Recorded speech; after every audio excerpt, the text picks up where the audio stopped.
dominated the world have used money to rule it and have ruled it in their own interest. It looks at a world economic system that has no regard for the poor, that has no regard for the small nations, that has no regard for the poor of the small nations. And the policy is a dignified policy, is not a violent policy, is not a policy of guns. It's a very honorable policy, but it is a very clear policy. It is a policy that calls the poor of the world to stand together, to stand firm together, to struggle together, to struggle for change, to struggle for justice, to struggle through organization, to struggle through will, to struggle through determination, to struggle to build a new kind of world in which your children and mine will walk with more dignity, with better housing, with better opportunity, with better prices, with better response from the World Monetary System. That is the world to which I call you. That is the world for which I struggle, and no power will turn me back from that world. And comrades, if you go and walk with me, if you go and step with me, if you go and move with me, we're moving as warriors. We're moving in determination. We're moving to struggle. We're moving to change that world. No power will turn us back. Me ever fresh, me no green. Me coulda never green, dog. Me no chow chow. No. Ha ha ha ho ho. Who ya know?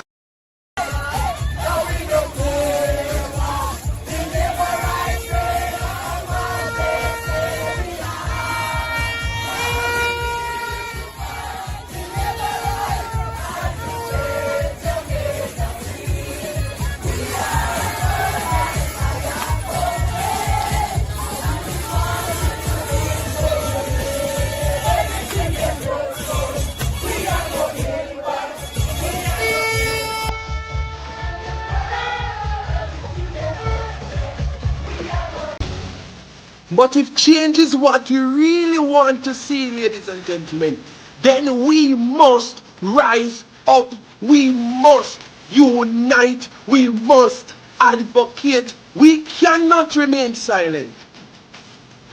Where are the young men, the young women, the men, the women, the boys, the girls who will put aside political divide and do what is best for Jamaica? Eternal Father, bless our land. Guide us with thy mighty hand. Keep us free from evil powers.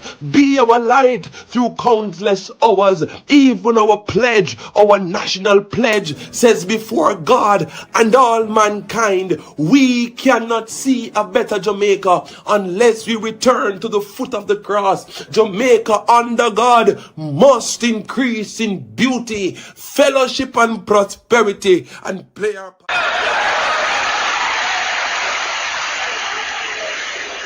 If I lived in China or even Russia or any totalitarian country, maybe I could understand some of these illegal injunctions. Maybe I could understand the denial of certain basic First Amendment privileges because they haven't committed themselves to that over there. But somewhere I read of the freedom of assembly. Somewhere I read of the freedom of speech. Somewhere I read of the freedom of press. Somewhere I read that the greatness of America is the right to protest far right.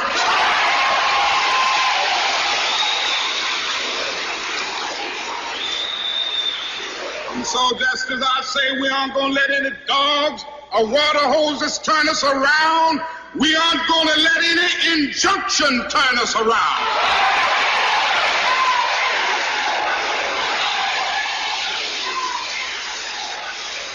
Well, I don't know what will happen now. We've got some difficult days ahead. But it really doesn't matter with me now, because I've been to the mountaintop. I don't mind. Like anybody, I would like to live a long life. Longevity has its place. But I'm not concerned about that now. I just want to do God's will. And he's allowed me to go up to the mountain. And I've looked over and I've seen the promised land. I may not get there with you, but I want you to know tonight that we as a people will get to the promised land.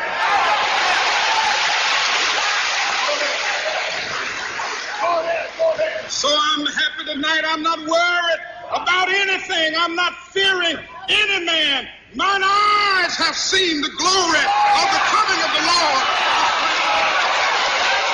I said I'm happy every day as I travel through this land. I've been mighty blessed by God, and I'm holding to his hand. Yes, mommy, I see you. Yes, the journey's almost over. Shut up. And the battle is nearly won. And I have a feeling. I have a feeling. I have a feeling. I have a feeling in my heart. The best is yet to come.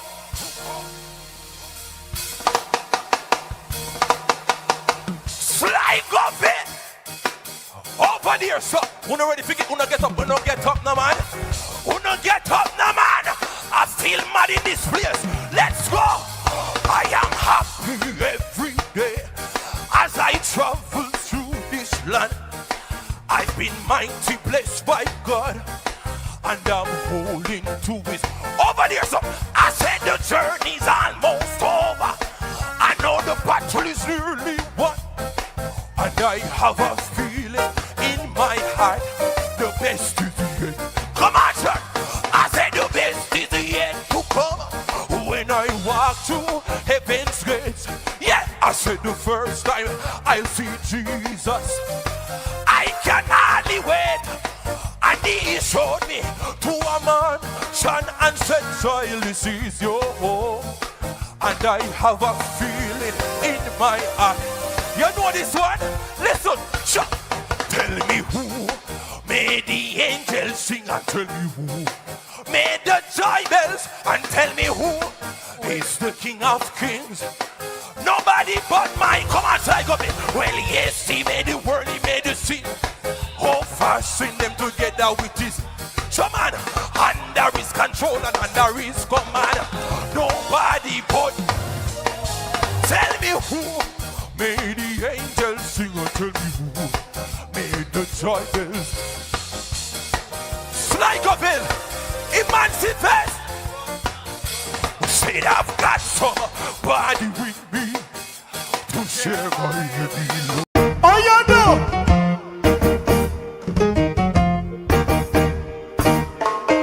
I want to hear the angels singing. I want to be in that number. I want to hear that trumpet song. We have done now. I want to hear archangel voice. I want to hear archangel. Oh, I want to hear when my name is called. I want to hear. Everybody know, I want to hear. I want to hear. I want to hear. I want to hear. Watch out now. I want to see the angel marching. I want to be in that number. I want to hear. I want to hear that trumpet song. I want to hear archangel voice.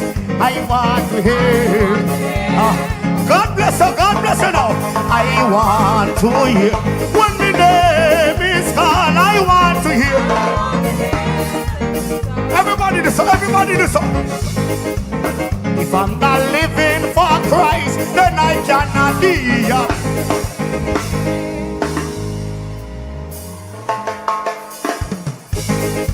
Get something on waving. it. Get something up. If I'm not living for Christ, then I cannot be happy. Walk out, Christian, walk out, Christian. I only live my life to please. Send me rocking for the road and the star on my phone. I only live my life to please. Live up my life. Come on, man, wave that man. Everybody, everybody, so. Live up my life. Live for Jesus.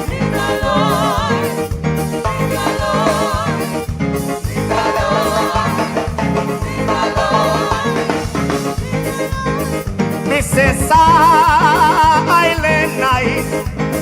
What a holy night. But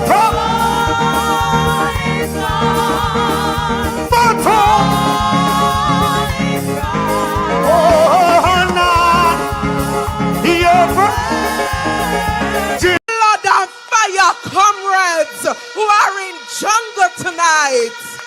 On the nose that the word is love.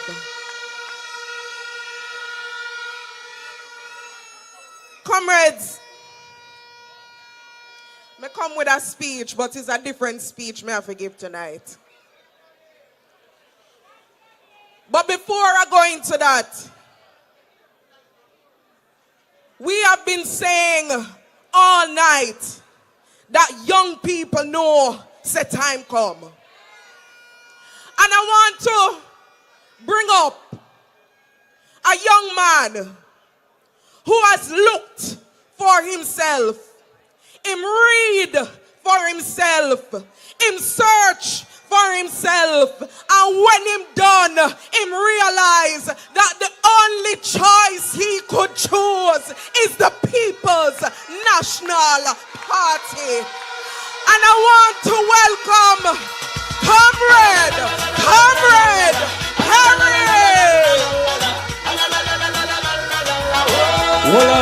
Hold on. We don't have much time. When I say time, you say come. Time. Senator Murray, somebody asked me, Perry, why aren't you a Labourite? Me ever fresh, me no green. Me coulda never green dog, me no chow-chow. No. Ha, ho, ho. Who you know? Underpants, Paolo. We don't get in Hold on, cut in, man, hold on. Me coulda never green. Hold on, no DJ, man, hold on. I don't have much time. The next Prime Minister, let me shake your hand, so big up yourself, Mark Golding, Jensek, and brother, Dayton Campbell, doctor. Listen, in 1938, the People's National Party was formed out of the vision to help the poor people. It was born out of restlessness of the people seeking for better. And I believe that the People's National Party continues to be the answer for the people. Can I hear an amen? Hold on. In 1995, under the auspices of PJ Patson, the most honorable, there was a revitalization and an extension of the new National Youth Service Program, which gave young people the opportunity to earn Commander Man Church. It gave people the opportunity to better themselves. I don't have much time, but hear what? I hear the other people them say, you must choose Jamaica, but you can't choose Jamaica without choosing the people. God bless you. Me coulda never green dog, me no chow-chow. No. Ha, ho. Me coulda never green dog, me no chow-chow. Move your flag, comrades. Comrades, I want to let you know that young man is the former guild president at the University of the West Indies. That is the kind of young people that we attract in the People's National Party. A corrupt government cannot liberate the people. If the head of the stream is corrupt, the entire river will be also. I do not support corruption. Corruption takes money away from children's education. It deprives hospitals of basic necessities. It means that roads are not fixed. Corruption deepens inequality. It siphons off taxpayers' money to make a few cronies richer with the political connections instead of benefiting the people. This government has been doing everything it can to weaken and undermine the Integrity Commission, which is an institution that I designed as Minister of Justice and brought the legislation to Parliament to fight corruption in this country. I have said it before and I will tell you again. Jamaica cannot move forward without a government built on integrity that embraces principles of good governance in this country. I am working for a robe and a star on my crown. I only live my life to please the Lord. Come on, man, ladies and gentlemen, a pleasant evening to you all. Listen, are you liking the live? Are you sharing the live with a friend, with a family member, with somebody? As you join. Please to like it, please to share it, because we are going to be having a wonderful session tonight. Listen to me, man. I'm grateful. I'm thankful. You know, I give the Lord thanks that I'm able to see another day, a day that we'll never see again. Yes, it is a brand new day. It's a new day. The day is not over yet, but you know, I'm just so happy that we are gathered in this fashion, virtually, but we are here nevertheless.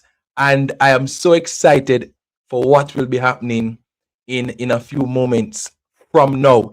Tell me where you're viewing from. Let's do a roll call. You know, the song is a roll call, brother, sister. All right, let me hear where you're viewing from, because I know a lot of persons, they're viewing from the diaspora. I'm sure many of you are from the diaspora tonight. Blazing TV review, blessings. I have to big you up every time you come on. Woman of Fire, I see DC, Virginia, USA. All right, Kingston, big up Ligani every time. Portmore, Alabama, Montreal, Canada, London, big up London, Falmouth, Trelawney, North Carolina, Clarendon, Bronx, New York, East Portland, New Jersey is in the house. Mobile, there, Curacao, blessings, big up Spanish Town. Watching from Albany, New York, Arkansas, Connecticut, Trelawney, Wells, Mobile, USA, England, Virginia. A lot of people from Bronx. Somebody said from Iraq. What you say? Somebody been from Iraq? All right, Hartford. I pray the Lord has mercy and have, you know, let his blessings shine upon you. Orchard, Long Island, Massachusetts, Connecticut, Kingston, St. Mary, Florida. All right, ladies and gentlemen, we're viewing from all over. It is safe to say that people are viewing from all over the world. And I just want to say a big shout out to you all. Thank you for the immaculate support. Since the very inception of this thing here, we've been getting a support like I've never felt before. Portmore, Clarendon, South Carolina. Karen says she's joking. Sister Swaby, please to tell me where you're really viewing from. Hanover, New Jersey, East Rural, St. Andrew. Mona is in the place. Big up you, Mona. Ladies and gentlemen, you know, yesterday I did the pre-recording for the show, as you know. And that it was to facilitate my graduation practice. Ladies and gentlemen, would you believe that all the graduation practice brought to the forefront was just to play a few clips as to what not to do. We got a little program as to, you know, the procedures as how you to walk across the stage, things that we know about. And you know, really and truly, I use the time to do something else. But ladies and gentlemen, it's actually Friday. Friday is actually my graduation. So we'll be doing a pre-recording for Friday for sure. So please wish me all the best. Tomorrow I'll be picking up the suit. Don't worry yourself. Photo shoot will be done.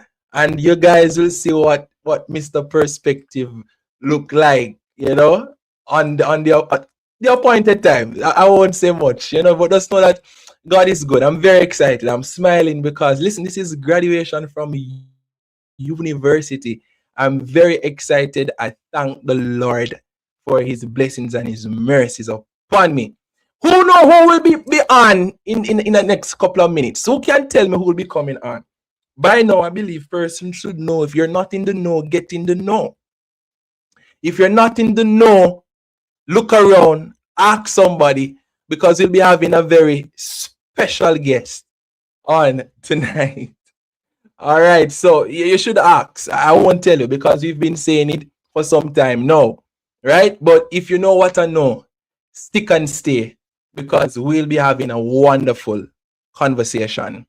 Somebody said that they will be on their best behavior. Like when you go, in school when the teacher steps out, and the class giving trouble, but as soon as they hear the heels, on the floor, they know that they should, position themselves and get in, get it right. That's what we're going to be doing tonight because I know a certain boss will be coming on later on.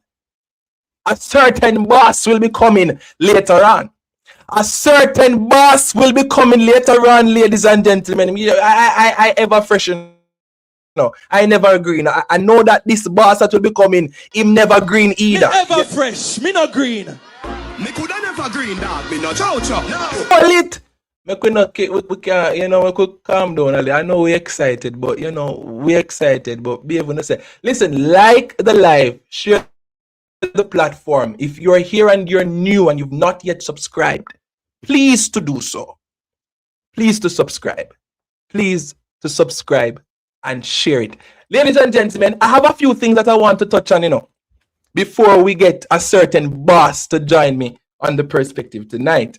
I have a few things to talk about because yesterday I had other businesses to attend to in preparation for today's show. I was supposed to be at graduation practice. So what I did, as I told you before, I did a pre-recording. So I wasn't here for the live show. And a whole lot of things happened yesterday, even in Parliament. But before I get into the beating and the teaching, I want to wish a few persons a very, very wonderful happy birthday. We have to wish our comrades happy birthday. Comrade Dennis Gordon MP, a big happy birthday to you, comrade. Continue to do the wonderful work that you're doing. When I say happy birthday in the comments, man, say happy birthday to the comrade. Midnight cry will still happen. I'm not missing midnight cry for anything. So even though I'll have graduation, I'll be sure to be back in time for midnight. Don't worry about it. Yes, I'll be celebrating with friends and all of that, but I will be back in time for our midnight cry. Don't worry. Right? Definitely be back by 12 a.m. So happy birthday, Comrade Gordon. Ladies and gentlemen, there's another comrade, we're celebrating birthday today. Comrade Philip Paulwell, MP, and he did so well in Parliament yesterday. Anybody watch Parliament? I watched Parliament today. Right? I didn't get to watch it yesterday, but I watched the post, the recording today, and I was very, very, very, very, very impressed with the opposition yesterday. A number of things took place, and Mr. Paulwell was one of them who was very firm on a few matters. We're going to touch on the few matters. So, big happy birthday to Comrade Paulwell as well. Last but by no means least, and if you know me and know how I started my journey with the PNP, you would know that this person who I'm going to celebrate in this moment, very dear to my heart, and I think she know that as well. This young lady was the first person to call me up on a political, let me say political, not national. I've been on other platforms, but on a political platform, this young lady was the first one to introduce me to the People's National Party in an official way. Of course, I've always had, conversations with persons from the party, but this young lady was the first person during the election season last year, right there at the youth rally. Who remembered the youth rally? Who know who me talking about? Listen, a big, big, big, big happy birthday to Comrade Gabriella Morris. Yeah, listen, big happy birthday. You don't even know. This is where it really started, This is where it really started. Fire comrades who are in jungle tonight. On a no say the word is love.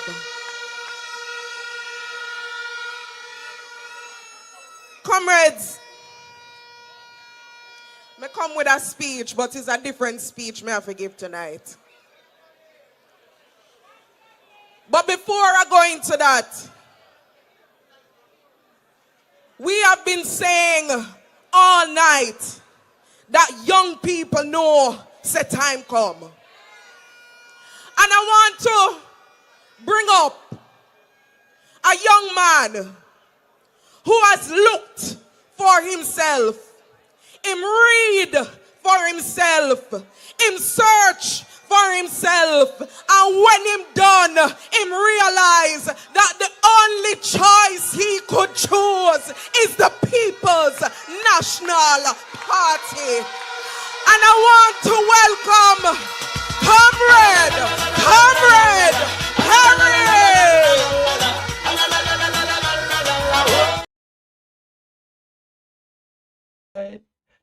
Listen, Gabby, if you're watching, Gabby, I hope you're watching, you know, because I soon bring, you see like how you see like how you did bring me up last year. I want to have a conversation with you on the perspective. As a young person like myself, you understand what I'm saying. Proud of you, and thank you for that opportunity. It's one thing with me, I'll never forget what persons did for me and the different ways in which they have impacted my life. Probably to her, it was probably just a small recognition, but for me, it did a whole deal for me. Trust me. And I want to again wish all the comrades celebrating today. And if you're probably not an MP, probably you weren't a senator, probably, you know, you're not sitting in parliament, but if you're on the platform tonight and you're celebrating a birthday, let me tell you something. I want to wish you a happy birthday. From the perspective family to you, wishing you a happy birthday. Ladies and gentlemen, yesterday was pandemonium. Pandemonium in the House of Parliament. Can you imagine? The first sitting, and already we had to experience the obnoxious behavior of a certain MP. You know what? Let me just keep you guys abreast as to what really happened. Listen this, and we're going to address the arrogance and how God knows if you humble people. God knows if you humble people, you know, that's almost humble yourself. Humble yourself so that the Lord can draw near you. Rather than a happy new year in light of Melissa and the continued effects on our people, I take this opportunity at the first sitting of Parliament for 2026 to update the House and the country on the most important aspect of our nation's recovery, and that is electricity restoration. In response to Hurricane Melissa's, Jamaica Public Service activated a best-in-class restoration model to systematically restore electricity nationwide. As a result, 491 of 542,000 customers who lost power have now been restored. Mr. Speaker, this means 92 to 93% of the customers have been restored in record time.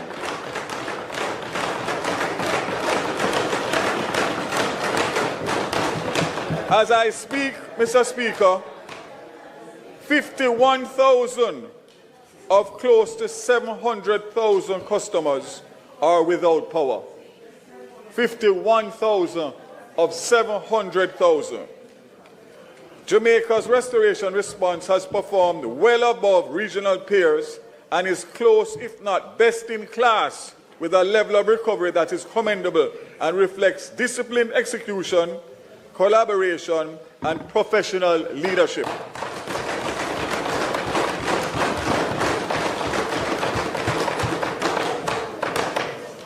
I would like to thank and express the country's gratitude to the management and staff and contractors of the Jamaica Public Service. Special commendation to the CEO, who continues to work tirelessly every day. Madam Speaker, Westmoreland has 34,603 customers. At this point in time, 17,096 are out. 49% remains out. St. Elizabeth, 46,145, 18,373, 40% out, or 60% on, depending on how you want to look at it. Let me just pause to remind Jamaica and to remind my colleagues that in December, Westmoreland was at 18% restoration. That was the middle of December. We are now at the middle of January, and we are now at 49%. What is even more interesting is that when I made a statement in this House, there were many on the opposite side that were totally against it, led by the leader of the opposition. And I can say happily that good sense has prevailed. Good sense has prevailed, and everybody is posting what the success is in Westmoreland and St. Elizabeth. Minister. Microphone and usher him out. Take his microphone and usher him out. Take his microphone. Just a minute. Just a minute. Take his microphone. Usher him out. Take his microphone and usher him out.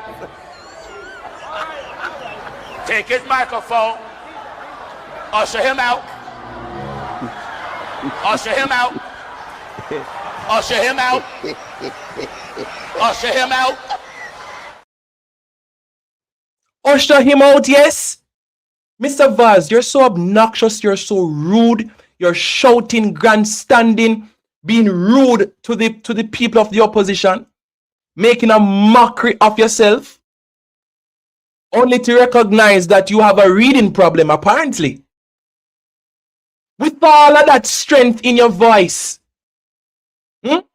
trying to intimidate the House, coming out swinging as if you were standing on factual information.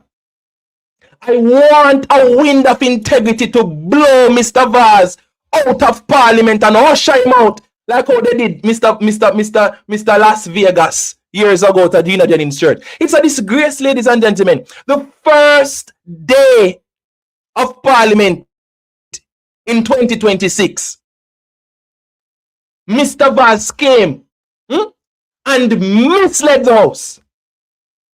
Obnoxious and rude. But I'm happy that, you know what Proverbs tell us? The book of Proverbs, chapter 12, verse 22, tells us clearly, ladies and gentlemen, that lying lips are an abomination unto the Lord. And this is one of the reasons why I cannot trust this Andrew Holness-led administration. I cannot trust this administration because it's either one of the two things. You came to intentionally deceive the House, or you didn't have the professionalism to go through the report before you prepared it before your colleagues and by extension the people of Jamaica. It's a disgrace, ladies and gentlemen, and I must call it out. But I am happy there's a man from East Westmoreland who is now playing a games, ladies. Now playing a games. To come, so you can service Darliston and Betheltown and other areas up in the hill. And then from Magati, so you can service White House and other areas down on the flat. They have a proposal to do that restoration. But as of today, there is no customer in Eastern Westmoreland with electricity supplied by the JPS. None. Not one. Not one single solitary one. One dege, none. Not one. No, you know, say every liar for me is a thief. I'm just going to be very honest. If you can go in Parliament, somebody said that he apologized today. Listen, enough with the apologies, enough with the words. We want to see action.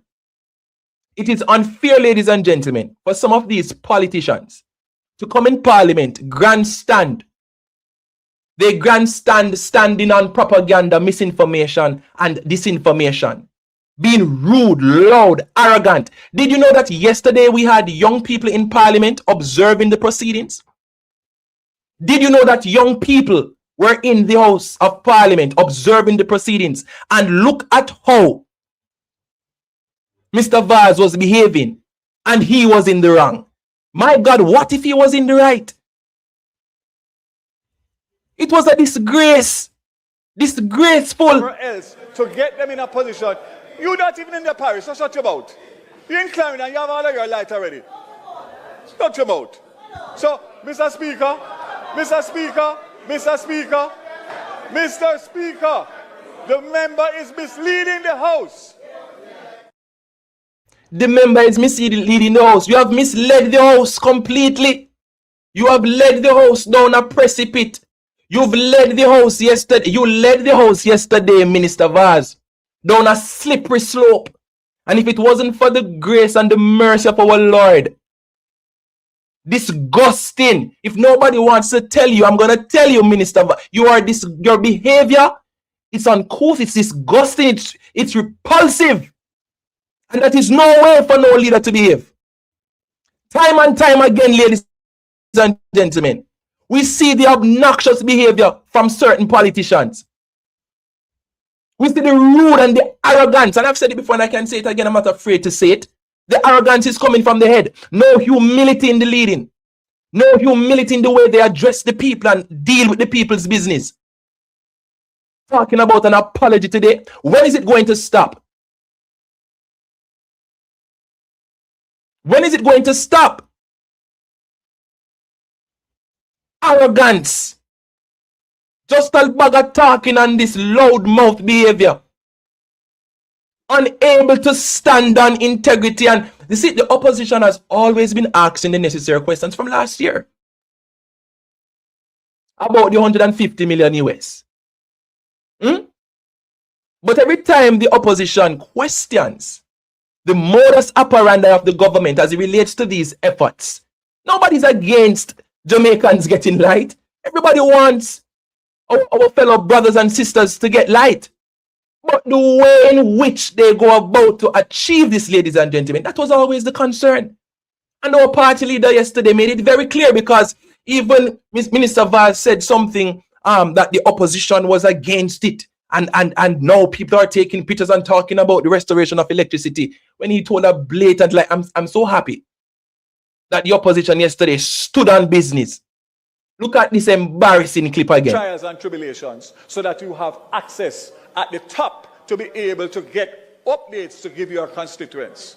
So let us not go apart from that. We will continue, Mr. Speaker, and everything that has been raised today will be responded to tomorrow morning at postcard. And if there's anything that comes up after that, feel free to send me any message. And if the information that I've gotten is not correct and I find that out tomorrow, I'll be the first one to withdraw and apologize for the bad information that I was given to send on to the country. That's how I operate every day, all day.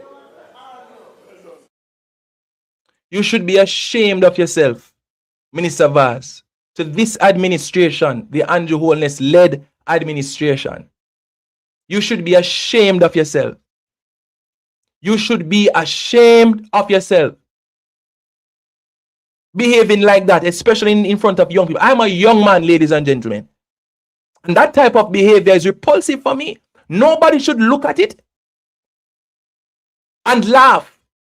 So sometimes I see people laughing in parliament and laughing when they see these clips and they turn them into memes. I don't find them funny. It's disgusting, especially when you're in the wrong.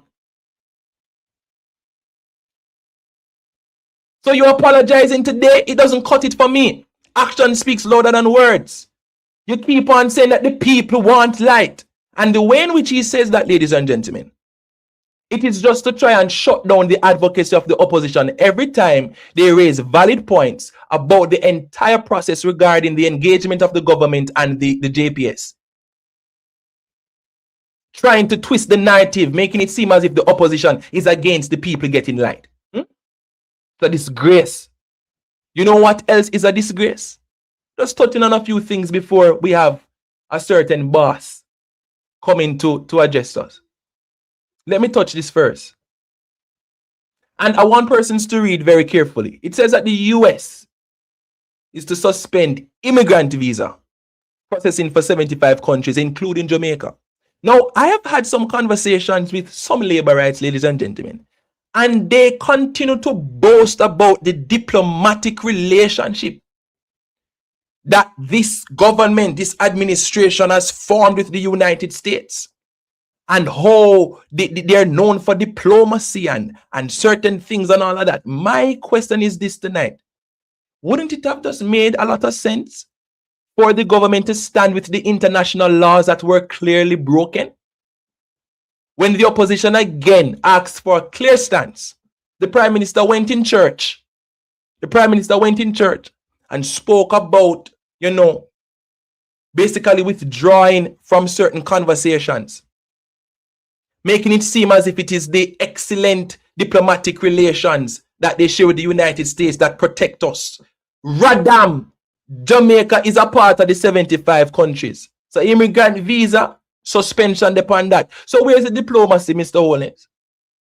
Now, I am of the view now that we're not so protected as how you continually insinuate, and people make it seem as if the reason why the country is not talking about Venezuela and standing with the international laws and the procedures that the UN promotes. Remember that the president of the United States, he has exited 66, by now I believe, 66 international organizations. So we can't hold that leader accountable to any international laws or standards. And when we ask this administration to take a stance, they made it seem as if it was this wonderful diplomatic relationship that has been protecting. We were never safe. The irony is that the former Prime Minister of Jamaica, Bruce Golding, came and said just that. We are not exempted from the onslaught of this new regime that is taking over the world like a cancer, where states can go into other states and capture sovereign leaders, and man can say them have eyes upon Greenland. They send a warning to Cuba. If you don't care, full Colombian. Listen, and all we asked, ladies and gentlemen, was for this administration to grow a pair and to have a backbone.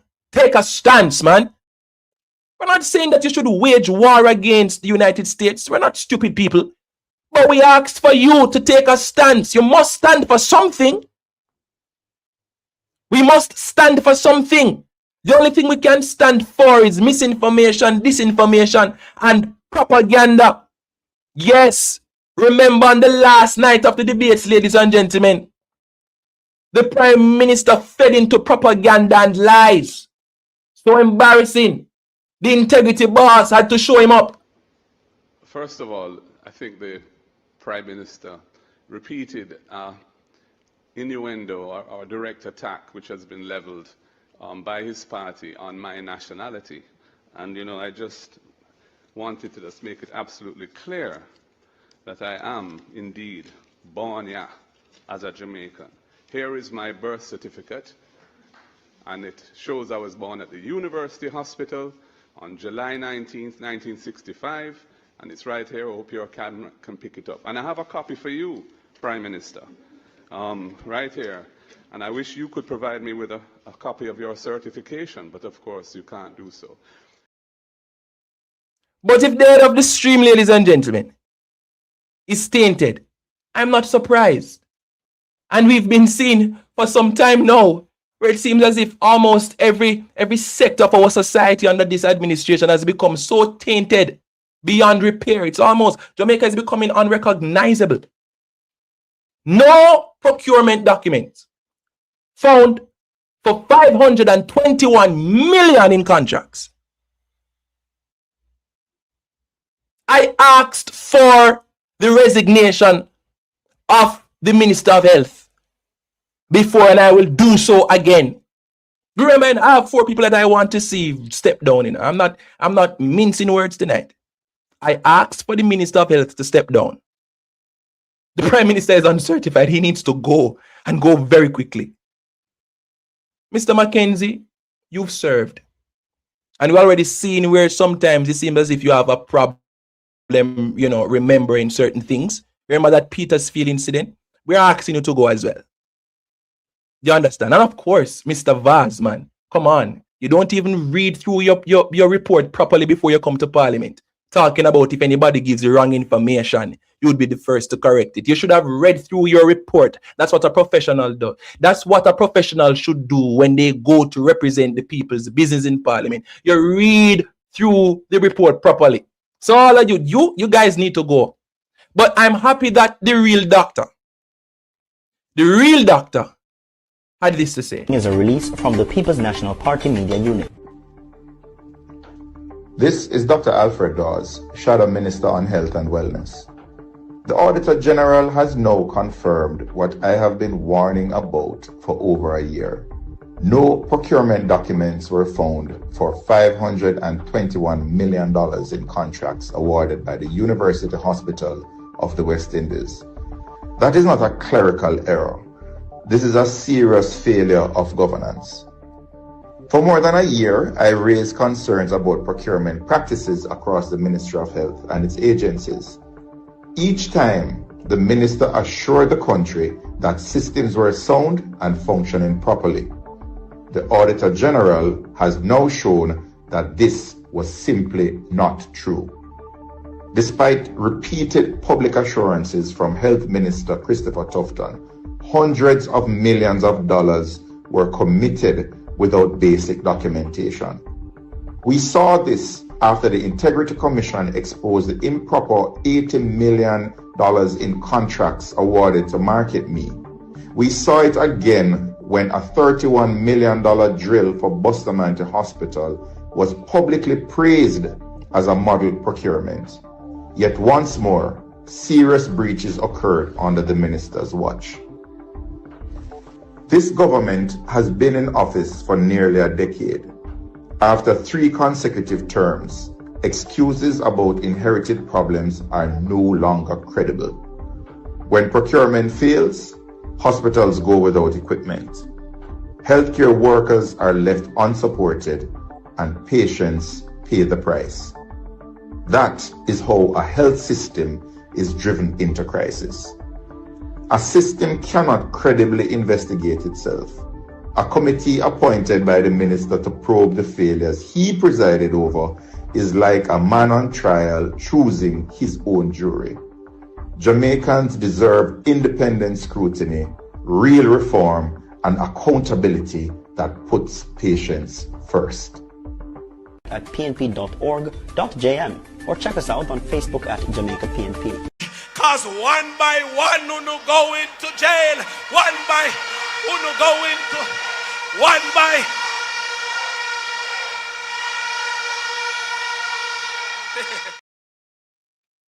one by one, probably even 2 by 2. But ladies and gentlemen, we cannot continue like this. We cannot continue like this. We cannot continue like this. We've been saying these things for some time. But when people speak up, we are branded as playing politics. And we're PNP and this and that. But people been talking about these things for a very long time now. People been talking for a very long time now. So I am happy again that the opposition is not allowing these things to just slip us and just pass us by. No. You remember the drill? Yes, sir. See the drill? You remember the drill? The saga with the drill? Remember that they know how to market you and they will know how to market me. Remember all of those discrepancies, ladies and gentlemen, that happened in the past. And when people speak up for what is right, microphones are turned off. People are branded. People are, and all of a sudden, there is this war against. So where is what war? Against what? Misinformation, disinformation, and propaganda. All of this thing, ladies and All of this, ladies and gentlemen, are things that a lot of us we've been asking about. We've been talking, we've been saying it doesn't look good. No proper oversight. Nobody can be held accountable.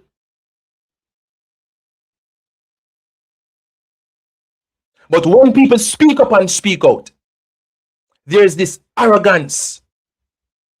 Somebody must go to jail. Somebody must be held accountable.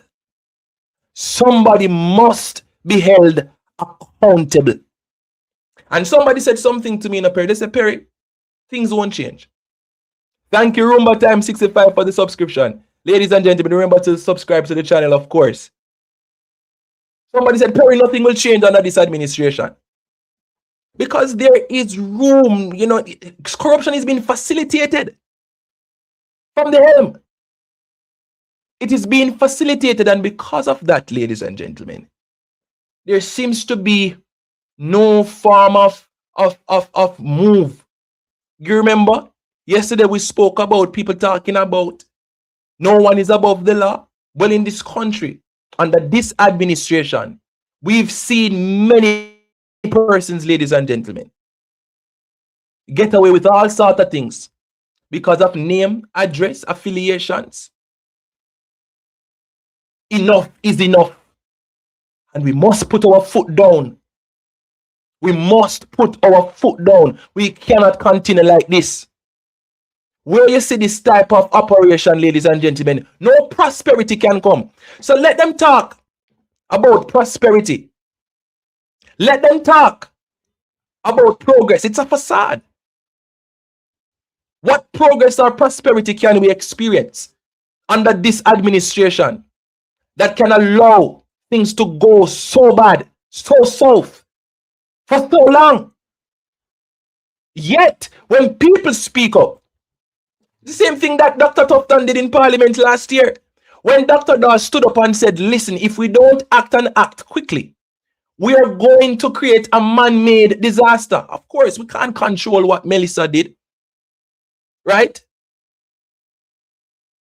But if we move slowly, if we respond like snails, if we move around like headless chickens, well, the Prime Minister said that there was a scramble at the very beginning of the relief effort. Remember that it's the Prime Minister said that. And I dare the Minister of Information to try and show receipts. That's what I'm saying is a lie. Remember that today, the Minister of Education and Information said that going forward, they'll be producing receipts to dispel misinformation. Well, Dr. Morrison, will you be showing the receipts to show up the disgrace that Mr. Vaz did in Parliament yesterday?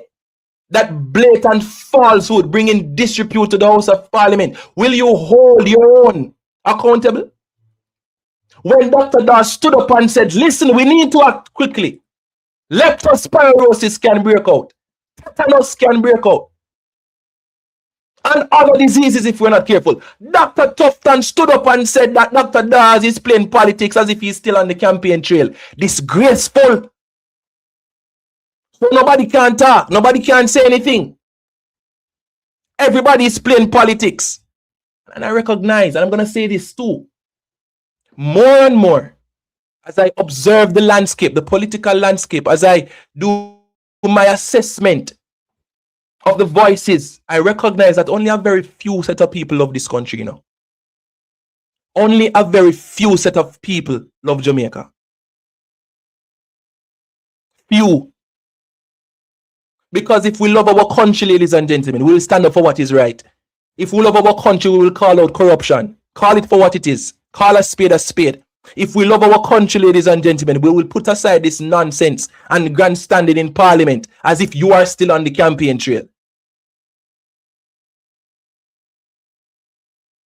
If we really love the black, green, and gold, we would behave differently as so-called Jamaicans.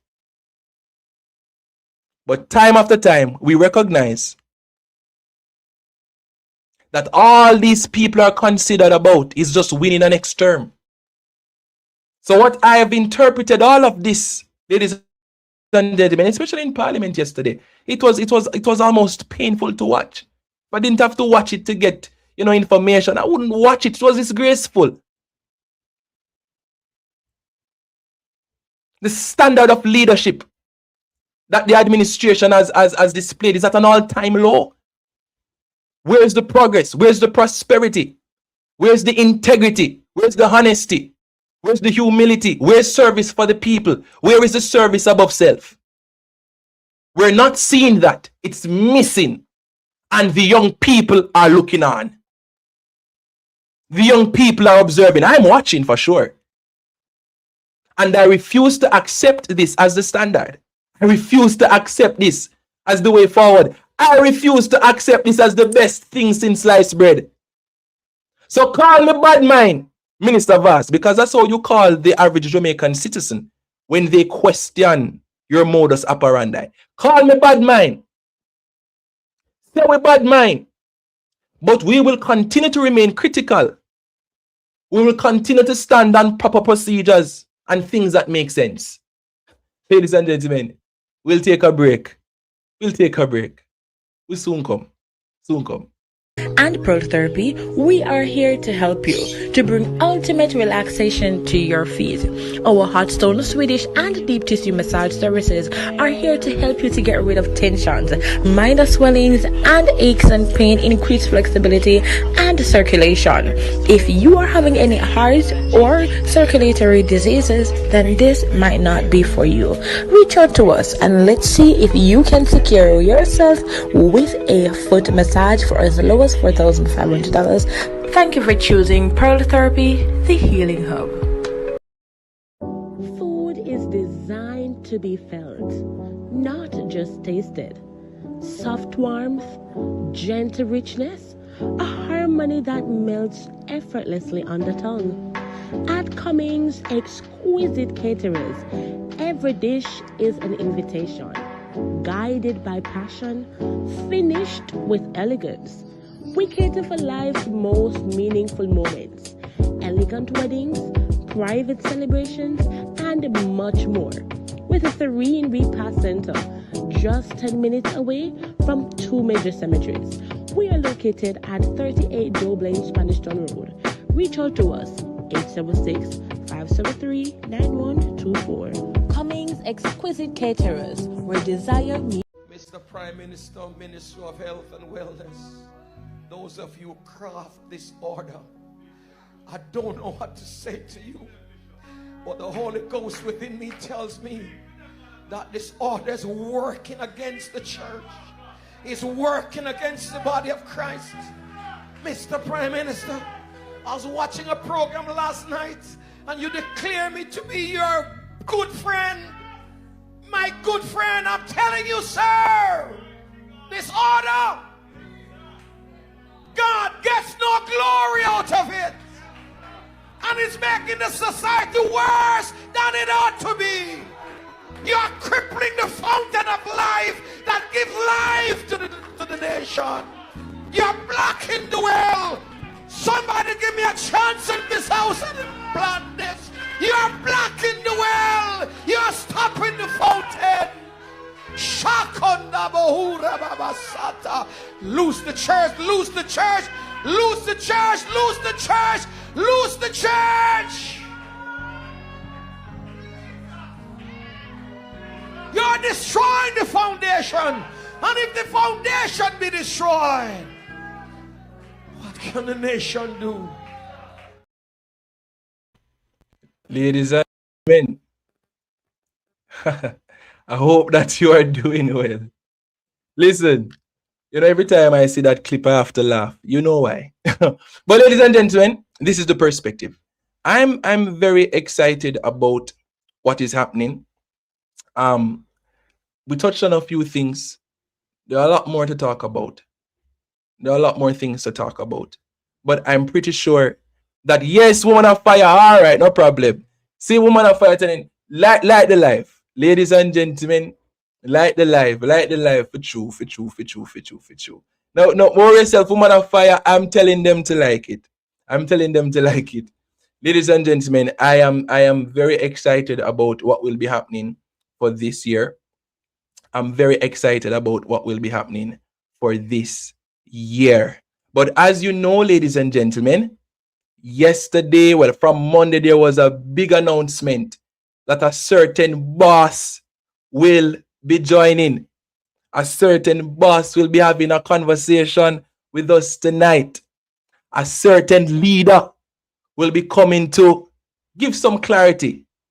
And I am so excited to introduce to you, ladies and gentlemen, somebody who I've had the pleasure of having one-on-one conversations with. So I'm telling you, what you see on the screen, that humble man of integrity, is the same person that you will experience when you have that conversation with him. Listen, Mark Golding was born in Mona, St. Andrew at the University Hospital of the West Indies, the younger of two children to Sir John Golding, a pioneering orthopedic surgeon, and Lady Patricia Golding, a public servant. His upbringing on the UWI campus exposed him, yes, to the progressive ideas from an early age. He attended Mona Preparatory School and Campion College in Jamaica before completing part of his secondary education at Marlborough College in England. Golding then studied law at Oxford University, graduating with first-class honors, and later earned a master's degree in commercial and corporate law from University College London on a Commonwealth scholarship. After returning to Jamaica, he attended the Norman Manley Law School to qualify for the Jamaican bar. Golding was admitted to the Jamaican bar in 1990 and began his legal career at a top Jamaican law firm. In 1993, he co-founded Daring, Bounty and Golding Limited, DB&G, you all know it, Jamaica's first private sector investment bank, which became a major player in Caribbean finance. Golding entered politics in 2007 and he was appointed to the Senate of Jamaica by then PNP leader Portia Simpson Miller. We love Mama P.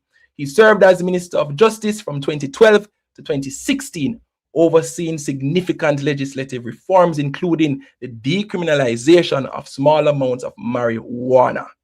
In 2017, Golding was elected Member of Parliament for South St. Andrew. Following the PNP's general election loss in 2020, he ran for party leadership and was elected President of the PNP on the 7th of November 2020, becoming Jamaica's leader of the opposition on the 11th of November 2020. Ladies and gentlemen, I could go on and on. I could go on and on. I bring to you the leader of the People's National Party, Mr. Mark Jefferson Golding, the integrity boss. A corrupt government cannot liberate the people. If the head of the stream is corrupt, the entire river will be also. I do not support corruption. Corruption takes money away from children's education. It deprives hospitals of basic necessities. It means that roads are not fixed.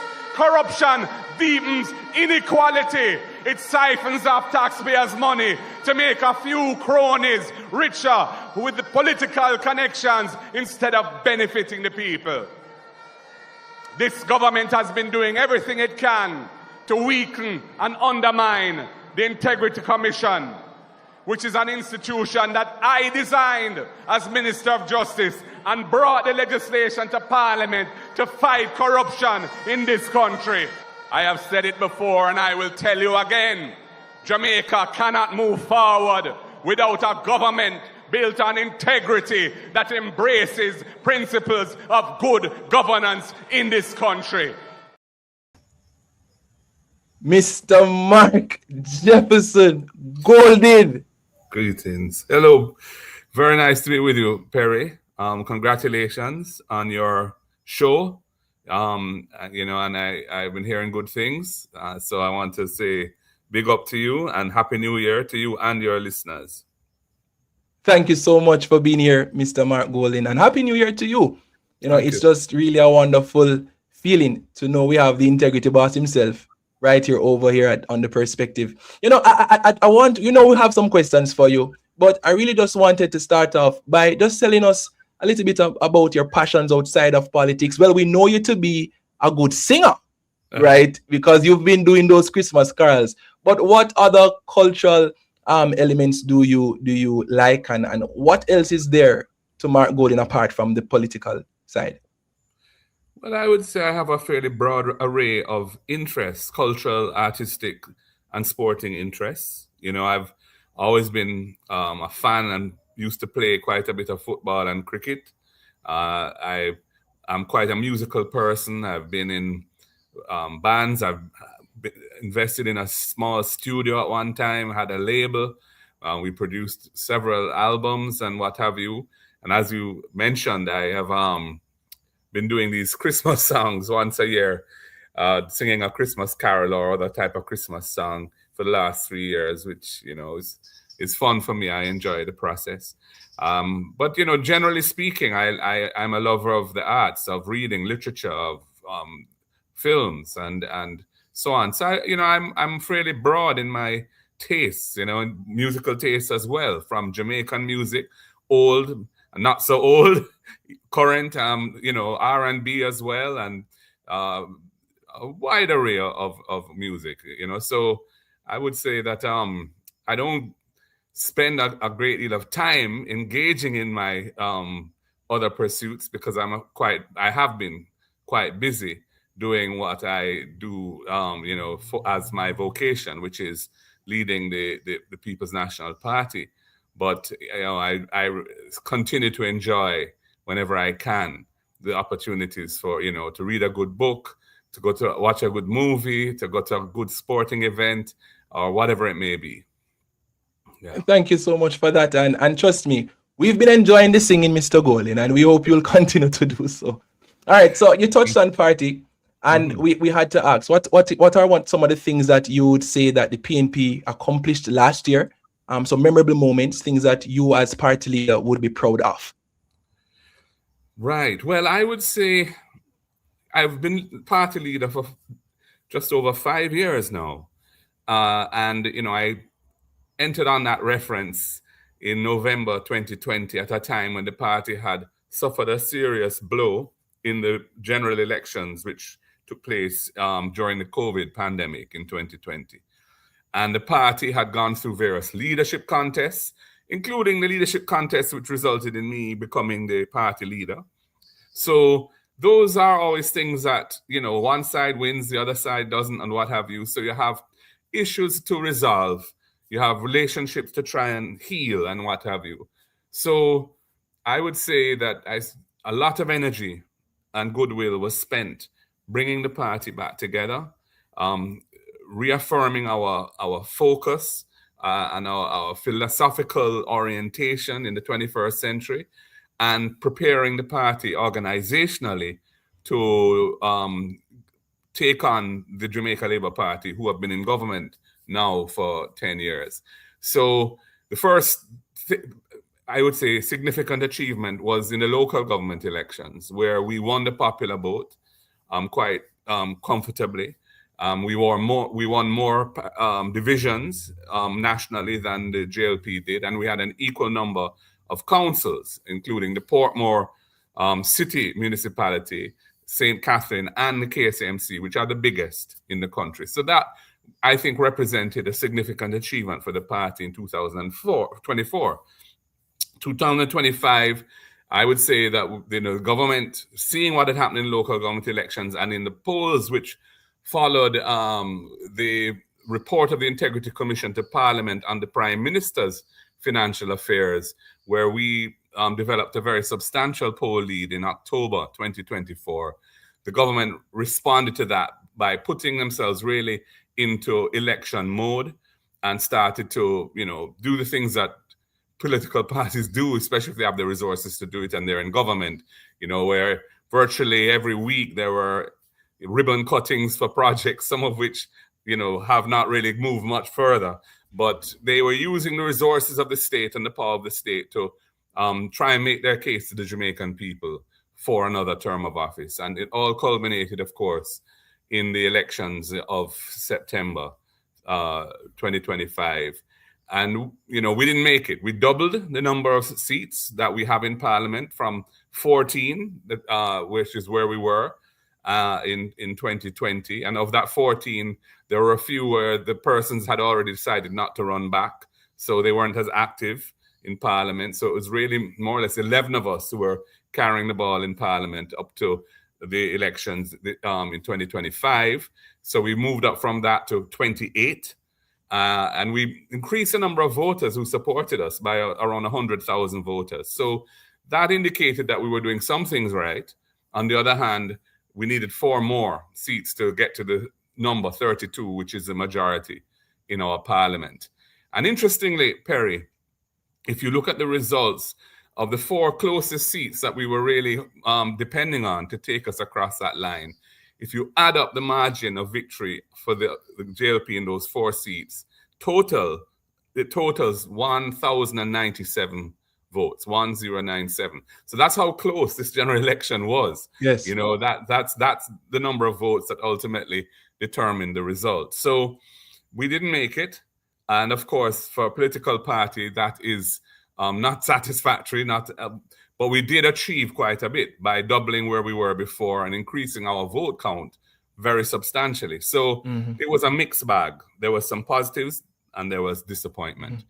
And since then, you know, we have been reassessing where we are, looking at the causes for not having made it across the line ahead, and designing our strategy for addressing that going forward. And of course, Melissa hit Jamaica, and that has had a big impact on all of us. And so, you know, since October 28th, which is when Melissa struck, several of our MPs are in constituencies which are very badly affected. So, you know, we've been having to try to support them as best we can, although we're not in government, so we don't have the resources of the state, but we try to garner whatever resources we can to support them so that they can represent the people as effectively as they can. And that's been, for the last 2.5 months, that's been an important part of what we've been doing.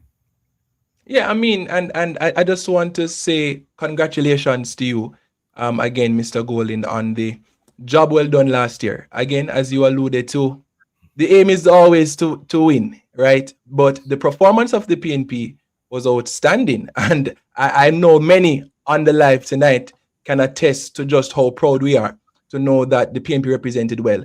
Still in last year, what is the one major concern that you would highlight as it relates to the government? I know you mentioned ribbon cutting, but I'm just assuming that's probably not the major concern.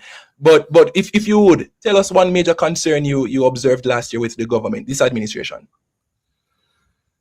Well, there are several, but I would say a major concern that any Jamaican must have is that we haven't really been able to move the needle forward in terms of generating wealth in the country, growing the economy so that we can support a higher level of services to the public. So, you know, we are stuck at around 7,000 US per person GDP each year, annual GDP per person, which is, you know, a third of where, you know, other peers in the region have managed to take their economies. And that has significant negative impact on everybody, because it means that our roads are not fixed because there aren't sufficient revenues generated by this weak economy to do the things that the people want and legitimately expect. So I would say that the government bears responsibility for that. They've been in power for 10 years. And essentially what they have done is maintain the program that was designed when we were in government between 2012 and 2016, which we worked out with the IMF, and we put a fiscal responsibility framework into the law, which basically says to any government that's in power, you know, there are some mathematical calculations which tell you what type of budget you can have and what money is available for spending and what must be reserved for bringing down your debt. And they have been faithful to that, as were we before them. But that is really not sufficient to transform Jamaica now. So yes, we've achieved as a country a tremendous reduction in our debt relative to the size of our economy. We were I mean, I don't want to bore people with numbers, but we were at about 147% of GDP back in 2012-13, where we up until Melissa struck, we were on target to achieve 60% of GDP this fiscal year, which ends in March. So from 147 down to 60 means that you've right-sized your debt very well, but we haven't seen that translate into strong economic growth. We're still limping along at around 1% annual growth, and it's just that, I think, is not something that hits you when you're in your daily life in an obvious way, but when you stand back and look at it, that's really the source of a lot of the problems that we have. Although there are reasons why it is the way it is, and part of what we as a party in opposition have to do is accurately identify what the causes of that problem are and what the solutions to those causes might be, and then design programs which will address and implement those solutions so that when we form government, we can deliver a better future for the people of Jamaica. Thank you so much for that, Mark Golding. Mr. Golding, I stand with you on economic growth. It's definitely a very important, part of our country's development, and we cannot really move forward if there's no real economic growth. And as you probably see in the comments, persons are just so happy to have you here. So again, we're so excited just to have you here. Trust me, we're all so happy. But Comrade Leader, beyond the political debates, many Jamaicans are still struggling with the day-to-day cost of living. Yeah. Can you possibly share a specific conversation you've probably had with an ordinary Jamaican? Because we have a lot of Jamaicans here tonight that really stood out to you and how it has shaped your thinking about what leadership really requires right now. Well, as you know, I represent the constituency of South St. Andrew, and I'm very honored that they have reposed in me the confidence to elect me to represent them. It is a constituency with a number of communities where people are feeling those pressures. So in moving around the constituency and talking to people and hearing from people who reach out to me, I'm very conscious of the struggles that Jamaican people feel in their daily lives, struggles to make ends meet, struggles to pay for medical bills if they have a need for that in the family, struggles to cover their educational costs if they're a student, secondary or tertiary, and struggles to do things like keep their house from in a reasonable, or put their house into a reasonably comfortable condition. They may have leaking roofs. They may have, problems with the structure of the house or whatever. There are myriad challenges that people who are, not well off have to face in Jamaica on a daily basis. And of course, we are, the cost of living since COVID, there has been global inflation as a result of a number of things. Supply chain disruption, wars in Ukraine and Russia, which is a breadbasket area for grain and, things that make flour, and many other contributing factors. And Jamaica has not been spared by that. And now with Melissa, there was a big hit to the agricultural sector. And so we saw a spike in domestic local food prices as well. So people are feeling those pressures at the same time. So, part of what government needs to do is to control the fiscal affairs of the country, the budget, so that we make life as easy as we can for people while not being irresponsible in managing the country's affairs in a way that could hurt the future. So that's the kind of balance that a government has to grapple with. It's not an easy task, but our priorities are somewhat different to the current governments in that regard. And that was manifested in the differences in what we were promising the people we would deliver were we elected relative to what the government was offering. We are trying, our focus has been to look at the real challenges that are holding the country back. So we know education and training, for example, is an area where Jamaica has not been delivering the outcomes that are needed. And we know that one of the main factors in that is in early childhood and primary school education, absenteeism from school is a big factor there, where children are not attending 5 days a week because of the costs of sending a child to school for 5 days a week. In rural areas, you have high transportation costs and also, lunch money. And so, we were committed to substantially increasing the school feeding program and providing a subsidy for a larger number of needy children in terms of transportation costs. We were interested in partnering with the business community to incentivize them to invest more in training, on-the-job training, really, because what we find is that sometimes our students, whether it be in vocational or academic pursuits, study things which, when they finish and they've invested and worked so hard to achieve that, they find themselves not quite there in where the job market is. And I think that's something we have to address by having a more practical approach. And I think the whole world is moving in that direction as well, where especially with artificial intelligence emerging, where so many tasks now that previously relied on human beings, those are things that the computer is able to do very efficiently and tirelessly. So we have to rethink how we view the way in which our young people must be prepared for the economy that is emerging around the world and in Jamaica.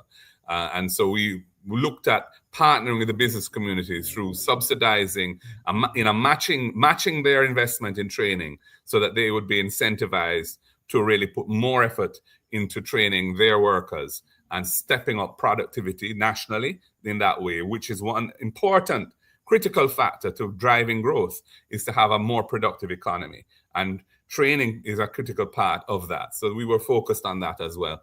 And of course, there were a lot of other areas that we were focused on. But, it's at the end of the day, although we were leading in the polls, albeit not, marginally, but we were leading in the polls for more than a year and a half, 2 years.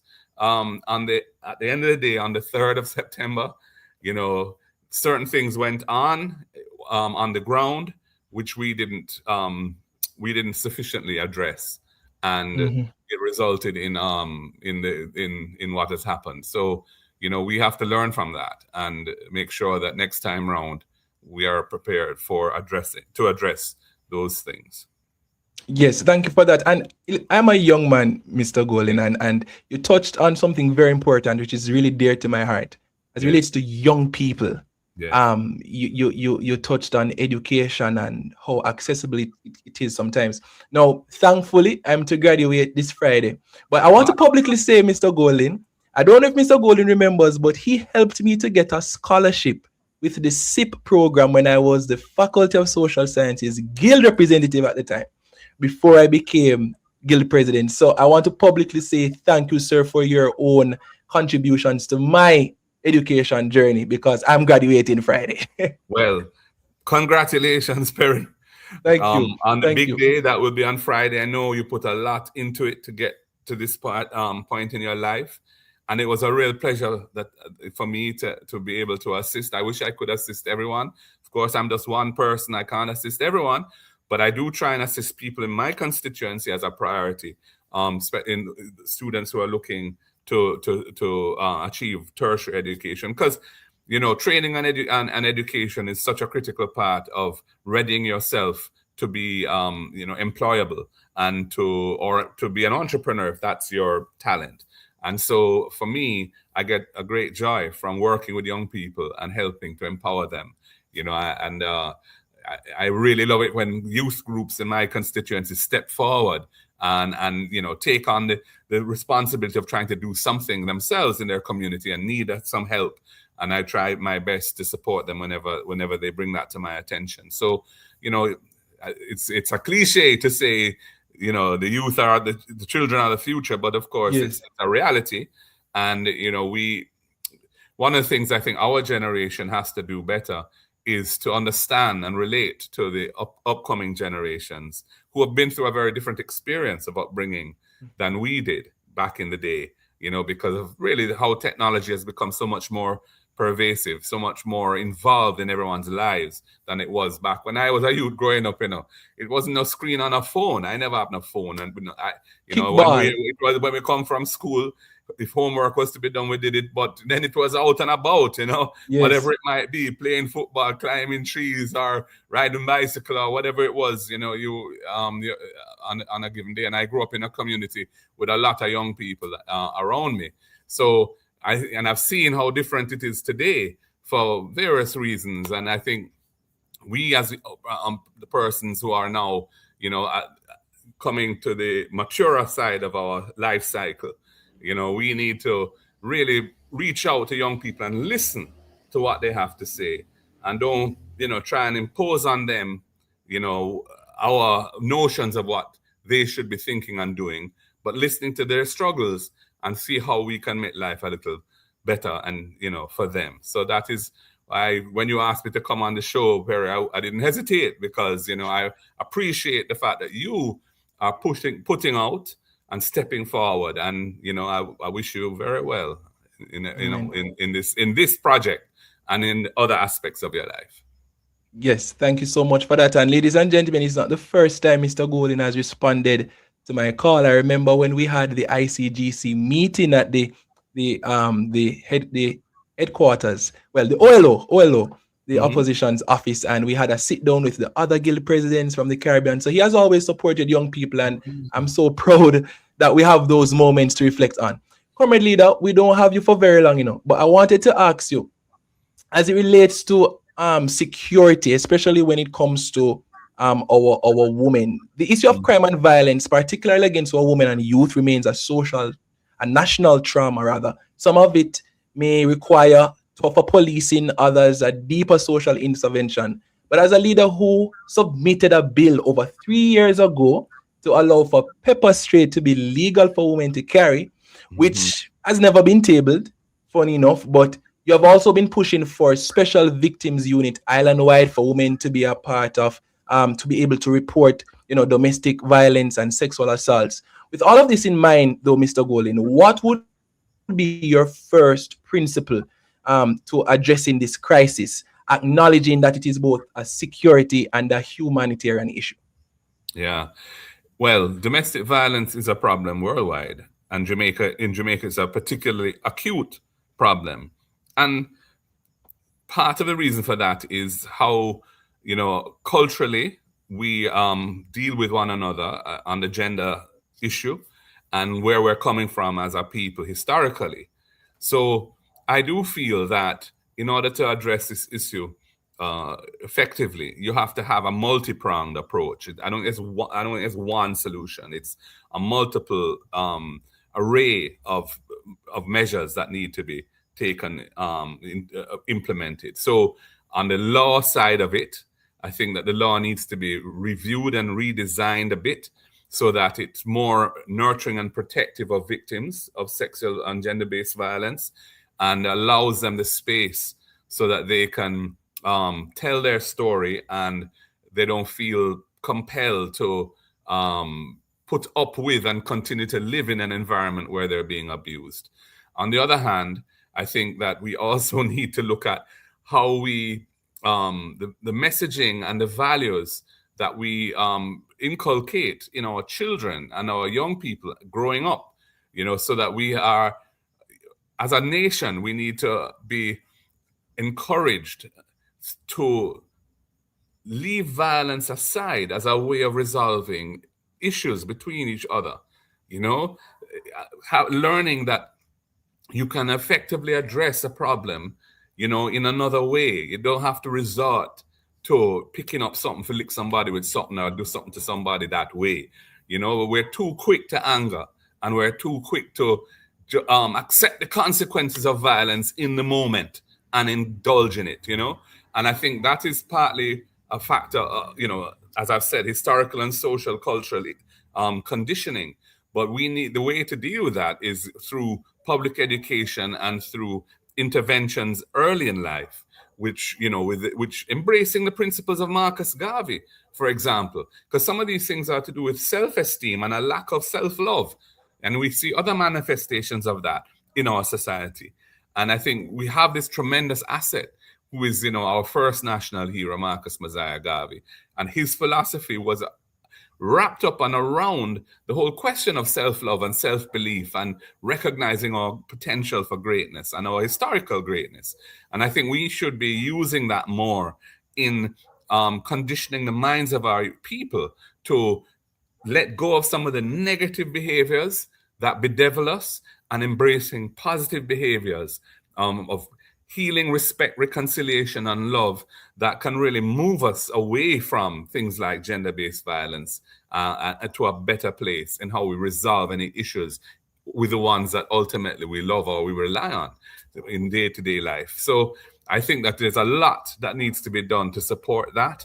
As you mentioned, the idea of having centers in every parish where persons who are victims can go and feel nurtured and protected, where they can receive the necessary interventions to further their case if they have a case, or just to counsel them so that they don't, continue to be victims of whatever situation they're in, and other things as well. But it's as we see the reduction in crime that has been achieved by the police force through this strategy of focus, what they call focused deterrence, over the last 2 years or so, which is essentially focusing on the intelligence that they have as to where the sources of violence are and going after those very aggressively. As we see the results of that playing out, what we will find is that in order to push the violence numbers further down, we're going to have to start to deal with some of these other issues, because gangs are, if you're able to suppress and eliminate gangs, you're still going to have this whole question of gender-based violence and deaths that are caused from that being playing out too in statistics that are unacceptable. So we have to come with a more holistic approach to dealing with those issues, I believe. Yeah, and you touched on the crime reduction, Mr. Golding. One of the recent conversations, it has been about the body cams. What are your views on police wearing body cams? They said some 1,000 body cams are now provided. What are your views on that? I support it, and I would encourage the leadership of the police force to embrace it. I think that the force has made tremendous strides in a number of areas, and I commend them for their achievements. And I believe that for the sustainability of those successes and to build even better relations with the broader population, people must feel that the police are accountable and accept that they must be held accountable for their own behavior, which is, I think, all of us must be in that, are governed in that way. And body-worn cameras is a way of ensuring that if a police officer is in some sort of situation, nobody can tell no lie upon him or her as to what took place, because there's a recording of it. Similarly, the citizen has that assurance as well. So I think it's a great incentive to ensure that people behave in accordance with the law, and that they use the appropriate methods that the law allows for dealing with a given situation. So I would encourage the leadership of the force to embrace it and to send the signals down through the force that this is not something to fear. This is something to embrace, because it's going to mean the population have greater trust and confidence that the rule of law is prevailing, and better relations means better intelligence, means more effective crime fighting, which means even better results in terms of reducing crime. So I think we should approach it in a positive way and embrace it and see if it delivers what we hope and expect it will. Thank you so much for that, Mr. Gunn. I have about 2 more questions for you. I know you're strapped for time. But I must ask you, though. Yeah. There have been conversations about the PNP not doing enough, and persons may say that, there are certain issues that they'd want to see the PNP tackling. What would be your response to those who are probably doubting the ability of the opposition to stand their ground on certain matters? How would you respond to them? Well, I would accept that, we, like every other organization, we're not perfect. We could do better, and we must always strive to do better as individuals and as an organization. What I would say is that since September and the elections that took place, with the 28 MPs that we have and the new Senate that has been configured, there are a lot of new talent, younger people who have emerged and who have a lot to offer. And I expect over time you will see the results of that in terms of their own performance in Parliament and elsewhere, in delivering, ideas, solutions, accountability, etc. And I believe that the team that we have is a very strong team, and a team that will show the Jamaican people that they made some good choices when they elected them. Now, in terms of what else we need to be doing, with the advent of the hurricane, it was such a cataclysmic event. It was a difficult balance for the opposition, because I felt that this was not a situation in which people would want to see us being too stridently political. Elections were over, and now there was this disaster facing the whole nation. And it didn't spare PNP, and it didn't spare Labourite, and it didn't spare no Ps. It wasn't interested in any of that. It does hit us very, very hard as a country. So I didn't want to play our hand in a way that I thought the Jamaican people would not appreciate. So we've tried to be constructive. We've tried to suggest, for example, that there should be an overall governance mechanism which is broad-based, on which the opposition is represented, so that the people as a whole can feel an assurance that with the benefits and the work and the money that's going to be spent on recovery and restoration is done in a way that is even-handed and fair for all. And it's based on who has the greatest needs, gets help, who is prioritized, etc. So that was a major thing that we were suggesting, which unfortunately did not find favor with the government. But at the more detailed level, we have, whenever we see something that we feel is in need of being exposed or being criticized because it's not right, we will jump on it. And we issue statements almost on a daily basis around things that we see going on that we feel need to be highlighted. So today, for example, our spokesperson for health, Dr. Dawes, Alfred Dawes, who is a new MP, one of the new cadre of leaders emerging in the party, he issued a statement as a result of the Accountant General's report on the happenings in the University Hospital. And, we will continue to, and we chair the PAAC and the PAC in Parliament. That's Peter Bunting and Julian Robinson, two very able legislators. So they will be able to play their part in ensuring accountability and making sure that the people of Jamaica feel that their interests are being protected and that the government is being held to account for what they're doing or not doing. So, yes, we could do more. Yes, we could be more strident. Some would want that. Some wouldn't want that. It's a mixed bag. There's a spectrum of support out there. There's some hardcore people who just want us to be at it all the time, holding their feet to the fire.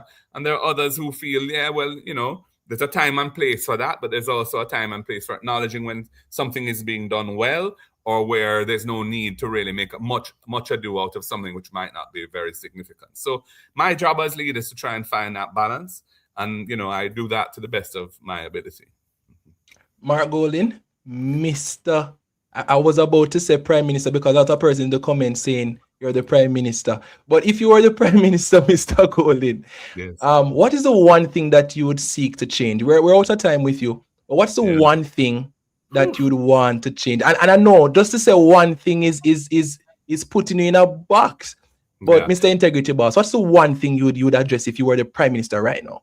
Well, I think the first thing that in order to have a society and an economy that can deliver for the people, it must be one in which the people have trust and confidence, and that investors who are putting in their capital, which is essential for generating wealth for the people as a whole, must also have confidence in. So bringing integrity back into public life, not interfering with the agencies that are set up to be independent and to pursue right versus wrong without fear or favor, that would be the first thing. I'd want to send a signal very clearly that this is a new era of accountability and transparency in government, and then move to some of the many other things which I could have said were the first thing, but I thought the right place to start is at the heart of ethics in governance, because that is, if you get that right, you have a much better chance of delivering for the people.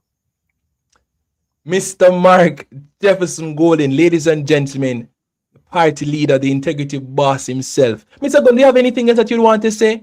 Anything you'd want to say to the viewers? Anything at all on your heart? Well, I would say to all of us at this time, you know, as with the passage of time since the hurricane, you know, it's easy to kind of move on to other things, but we must continue to remember that there are many tens of hundreds of thousands of Jamaicans whose lives have not come back to normal since October the 28th, who don't have a proper house or a house with a proper roof, you know, who are suffering, whose businesses have been destroyed, or, you know, whose children are not attending school in a normal school environment, etc. And we in Kingston may not, you know, we don't see it because we were very fortunate this time. But when you go out there, that is the reality. So I want us to focus on not ignore that, not forget them, and to demand that the government do everything that it can to get people back to a place of normalcy and hope in their lives. And we didn't get a chance to touch on that much, but I do feel that there are some, you know, glaring weaknesses in what is happening now in terms of the response, and the government needs to pull up its socks and get its act together, because it's nearly 3 months since that hurricane now, and time come to see some real action on the ground to help people move forward and get their lives back together. And they have the resources, so they need to deploy them effectively. Thank you so much, Mr. Golden. Truly your presence here, man, it's a difference, and it's always a pleasure to hear from you. Mr. Golden, thank you ever so much for being here with us on The Perspective. Thank you so much. Thank you very much, Perry. Keep up the good work, and may God continue to bless you in all that you do. And to our listeners, happy 2026. May this be a wonderful year for each and every one. Stay safe and stay blessed. One love. Blessings. The word is love. Blessings. The word is love. Bye-bye. A corrupt government cannot liberate the people. If the head of the stream is corrupt, the entire river will be also. I do not support corruption. Corruption takes money away from children's education. It deprives hospitals of basic necessities. It means that roads are not fixed. Corruption deepens inequality. It siphons off taxpayers' money to make a few cronies richer with the political connections instead of benefiting the people. This government has been doing everything it can to weaken and undermine the Integrity Commission, which is an institution that I designed as Minister of Justice and brought the legislation to Parliament to fight corruption in this country. I have said it before and I will tell you again. Jamaica cannot move forward without a government built on integrity that embraces principles of good governance in this country. Ladies and gentlemen, what an interview. I'm marching, for we are marching on to progress. Time comes, sound the alarm. Ladies and gentlemen, we had a wonderful conversation just now with Mr. Mark Jefferson Golden, the party. I'm so excited. May I smile? Listen, I am just so excited to know that we heard such sound reasoning from the party leader. And I hope we all are even more motivated as we enter into this season of leadership and advocacy. It's 2026, ladies and gentlemen. You heard it from the integrity boss himself. The way forward for the PNP. His vision, he shared it with you. And I want to publicly say that I endorse the leadership of Mr. Mark Golden for the People's National Party. I've had the pleasure of having conversations with him outside of the formal spaces, and I'm telling you, what you see is what you get. I've personally been impacted by his kindness, his humility. You see the humility? You guys know I'm a man of the faith, and I'm telling you, his humility, because the Bible says that God sees the proud afar off, and it is the arrogance that we saw in Parliament yesterday that brought about the embarrassment that we saw. You understand what I'm saying? Humility. Humility. He's the real deal. I'm telling you, ladies, that he's the real deal. Persons have been asking me how they can donate.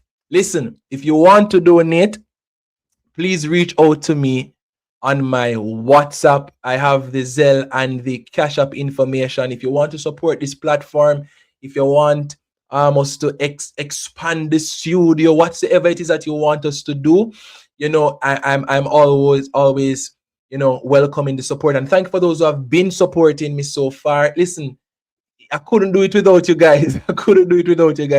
So if you want the Zelle information and the Cash App information, you can reach out to me at 1-876-562-8302. You will get the information. You'll get the information so that we can continue to build out this program so that we can have more conversations like this. Ladies and gentlemen, Mr. Mark Golding is the second guest we've had on The Perspective. We had Dr. Norman Grant being the first guest. He spoke about agriculture, the coffee industry. It was such a wonderful conversation. And my God, Mr. Mark Jefferson Golding came and he spoke the truth. He cleared the air. He didn't beat around the bush, and I'm happy about it because sometimes people in politics can be very diplomatic. He was diplomatic, but he was very true to his belief systems. And I'm telling you, ladies and gentlemen, I am encouraged. I am marching. Yes, Jane, I was the guild president. I'm the immediate past guild president at the UWI. I'm telling you. Somebody say he's so cool. It's true. It's true. So I'm telling you, man, it was a wonderful conversation, and feel free to rewatch the conversation. Of course, if you don't subscribe as yet, I wonder why we had over 2,000 viewers tonight. Let me tell you something. It was really a wonderful discussion. It is something that I'll never forget this. I'll never forget it. And I'm telling you, it pays to be positive. Take the high road, ladies and gentlemen. And everything that you do, take the high road. Keep it demure and be sober. I'm very happy. Ladies and gentlemen, tomorrow we'll be here at 6 p.m. sharp.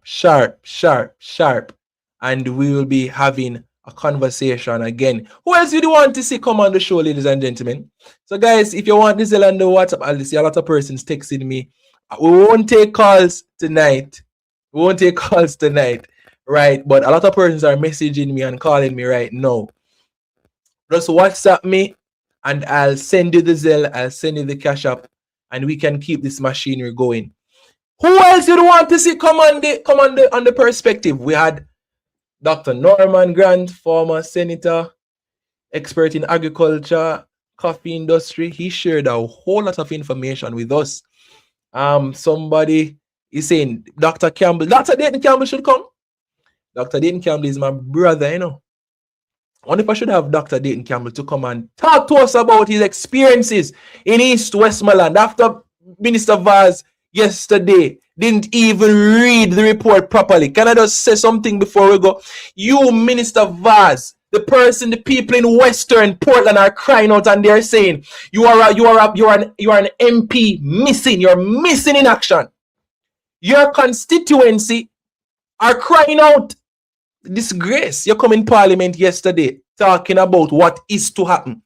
Dr. Dayton Campbell came and cleared the air and said, listen, man, if you were reading properly, I'm paraphrasing the MP's words, right? If you were reading the report properly, Minister Vaz, you'd realize that these are proposals.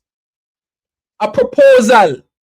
They're proposing what is it that they would want to be done. And you came speaking as if it is the lived reality of the people. It's a disgrace.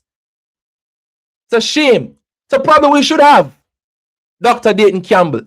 If you're watching, sir, the people are asking for you to come on the Perspective and share with us your perspective. We need to know what is really happening in East Westmoreland.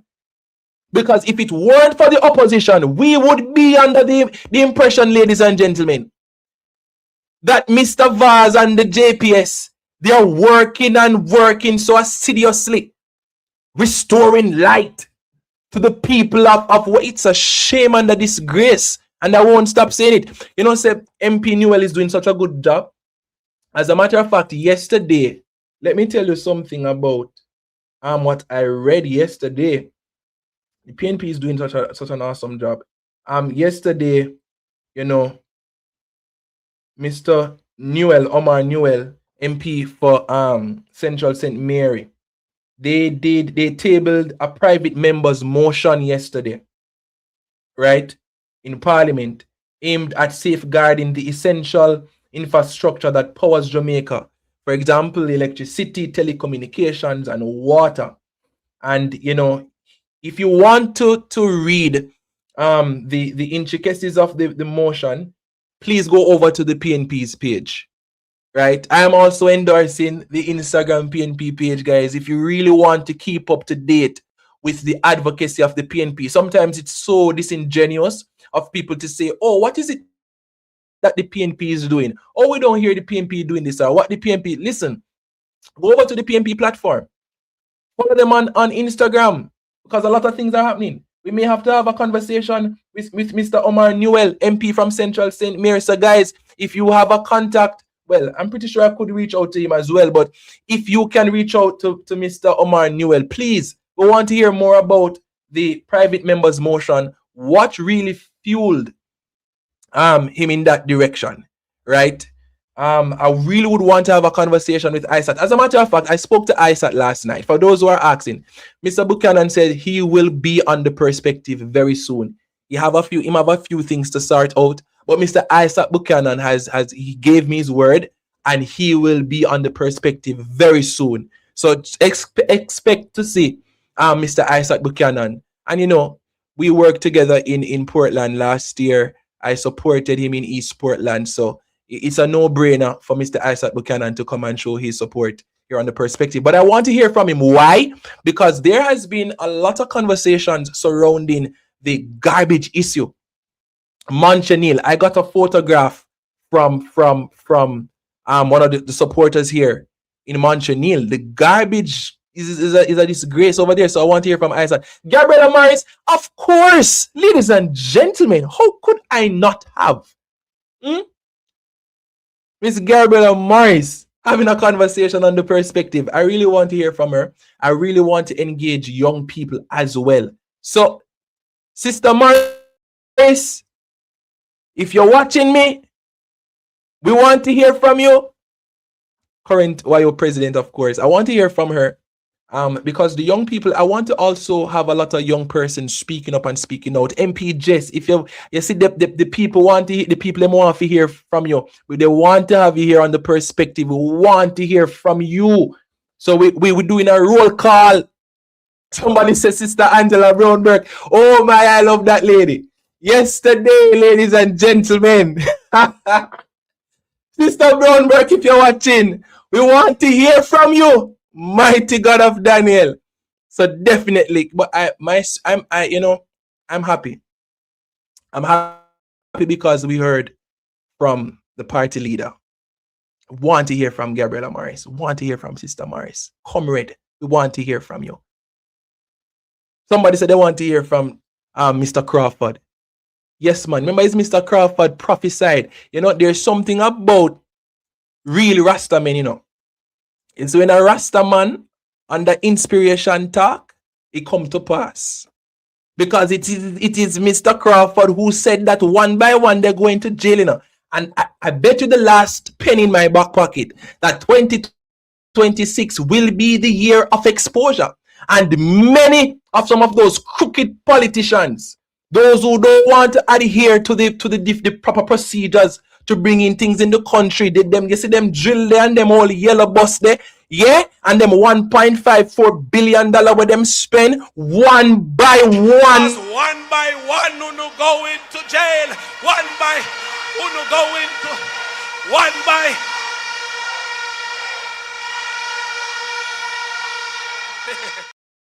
Flash your locks Mr. Crawford, because one by one, they are all going to jail. You understand what I'm saying? So I am just very happy, ladies and gentlemen, that we've taken this step. We've took this step, and I believe it's a step in the right direction. We want to hear more young people speaking up and speaking out. Yes, we want to hear young people speaking up and speaking out. Somebody said the super chat is coming. There's one more part to the YouTube that is coming. I am to receive a 6-digit pin from YouTube so that we can enable the super chat. Guys, I know you guys are so eager to support. Don't worry. It's coming. Remember, let me just start. Don't worry yourself. It's coming, ladies and gentlemen. And when it comes, everything will be in place where you can just do your super chat as we go along. That is coming. But if you want to support, a lot of persons have supported via Zelle and Cash App already, even through Western Union. So if you want to support through those means, for now, feel free to support. All right? Ladies and gentlemen, I am so happy that we had such a wonderful program tonight. We prayed and we put everything before God, and I'm telling you, God is doing a good thing. Somebody say, super chat, YouTube takes 30%. Mighty God, it sounds like this administration, them willing to give and take. My God, YouTube, behave yourself. Me ever fresh, me no green. Me coulda never green, dog. Me no chow chow. No. Ha ha ha ho ho. Who you know? Come on, YouTube, don't be this current administration. Allow us to prosper and progress, not just a facade of it. Ladies and gentlemen, we're out of time. But we will continue to pray and advocate and speak up and speak out. So much more to cover, so much to talk about. Let's pray before we go. Father, we give you thanks for your mercies. We give you thanks for your grace. We give you thanks for the opportunity to gather in this fashion, though it may be virtual, mighty God. It is still a space for your people to come and gather, have sensible conversations, constructive conversations about the nation's business, about young people and how we can advance the upcoming generation, about governance, accountability, and transparency. And God, we don't take it for granted, mighty God, that we were able to gather and to have discussions like this. Lord, we give you thanks that the party leader, the PNP party leader, Mr. Golin, made himself available to have a conversation with the people of Jamaica, mighty God, in such a down-to-earth fashion. We appreciate it, mighty God, and we pray for him that you will cover him under your blood, that you will guide him. Lord, intervene and continue to inspire him, mighty God, and his leadership as he continues to lead from the front where the People's National Party is concerned. We pray for the government as well. We pray for our Prime Minister. We pray for all our leaders, that you will inspire all of them and cause us to really see change in this country. It's not just enough, mighty God, to see the grandstanding of politicians and the antics and the PR stunts. We've long past that. The people are frustrated. The people want to see change, mighty God. So we're asking you to inspire our leaders on both sides. Cause them, mighty God, to come together in a real way, an effective way, so that the people of Jamaica can benefit, so that this country can be better, because we know better is attainable. So we ask, mighty God, that you will intervene in a special way and let this year be a year of turning, mighty God. And for those who are unwilling to turn with the move, remove them. Clean house, mighty God, clean house. So we've been seeing the skirts being lifted, and we've been seeing some exposure. Yes, the dust that has been swept under the carpet for too long, mighty God, it has remained under the carpet, mighty God, and it has caused health issues in the room. We're asking for you to expose them, mighty God. Expose the weak links. Expose the bad apples that is spoiling the entire bunch. Because we must remain as a country under God. We cannot have a prayer as the national anthem and we say a pledge before God and all mankind. It cannot be just for show. We cannot just go around pulpits for show to get leverage in our political aspirations. And we do these things, mighty God, just to appease the public. We are tired of it, mighty God. So we are praying as we are advocating. We're seeking you as we speak up. And as we put together policies and plans and ideas to further the nation's growth and development, Lord, we dare not move without your guidance and inspiration. These and other mercies we ask. I pray for every person on this platform, those who tune in, Lord, every family represented here, those with businesses and children and family members, those overseas. So much is happening, mighty God, on the global scene as well. Well, we pray that you will cover us under your blood and let your name be glorified as we look to you and tell you thanks. In Jesus' name. Let the people say amen. Let the people say amen. I'm so happy. I'm happy. I'm in a good mood. Graduation is this Friday. And the comrade leader was on the perspective tonight. Wow. So real, so real, so real. But I give the Lord thanks, and I thank you all. Ladies and gentlemen, thank you so much for your unwavering support. We continue to keep positive. We continue to deal with the nation's business. We continue to muster the strength and the faith, the tenacity, the vigor to press on and move forward. Forward ever, backward never. See you tomorrow, 6 p.m. sharp. Ladies and gentlemen, I have a feeling in my heart that the best is yet to come. Well, you'd have to tell me. What do you think? You think, what should I play first? The best is yet to come, or I wanna hear? Those who are new probably don't know what I'm talking about. But those who are the regular viewers, tell me what you want to hear. You want to hear the best is yet to come first, or you want to hear I wanna hear? Yeah, I don't know. You tell me. I'm looking in the comments. Let me see. Somebody said I wanna hear. I wanna hear. Somebody said the best is yet to come. Well, somebody said the best is yet to come again. The best is yet to come. The best is yet to come. All right, the best is yet to come first. Too much. I believe in democracy, unlike some people. But I will allow the people. All right. So the best is yet to come. The best is yet to come. Said I'm happy every day as I travel through this land. I've been mighty blessed by God, and I'm holding to his hand. Yes, mommy, I see you. Yes, the journey is almost over. Shut up. And the battle is nearly won. And I have a feeling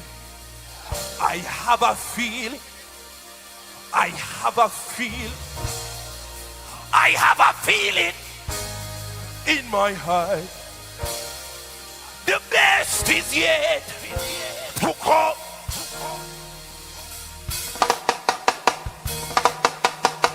Fly coffee over there, so who not ready to get up, who not get up now, man. I feel mad in this place. Let's go. I am happy every day as I travel through this land. I've been mighty blessed by God, and I'm holding to his. Over there, so I said the journey's almost over. I know the battle is nearly won, and I have a feeling in my heart the best is yet. Come on, sir. I said the best is yet to come. When I walk through heaven's gates, yeah, I said the first time I'll see Jesus. I can hardly wait. And he showed me to a man, son, and said, child, this is your home. And I have a feeling in my heart. You know this one? Listen, shut. Tell. Oh, you do.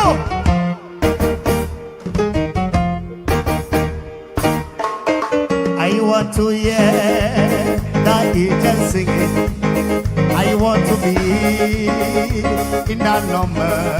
I want to hear that trumpet song. We have gone now. I want to hear archangel voice. I want to hear archangel. What I want to hear when my name is called. I want to hear. Everybody know I want to hear. I want to hear. I want to hear. I want to hear. Watch out now. I want to see the angel marching. I want to be in that number. I want to hear. I want to hear that trumpet song. I want to hear Archangel voice. I want to hear. God bless her now. I want to hear. When my name is called, I want to hear. Everybody this song. If I'm not living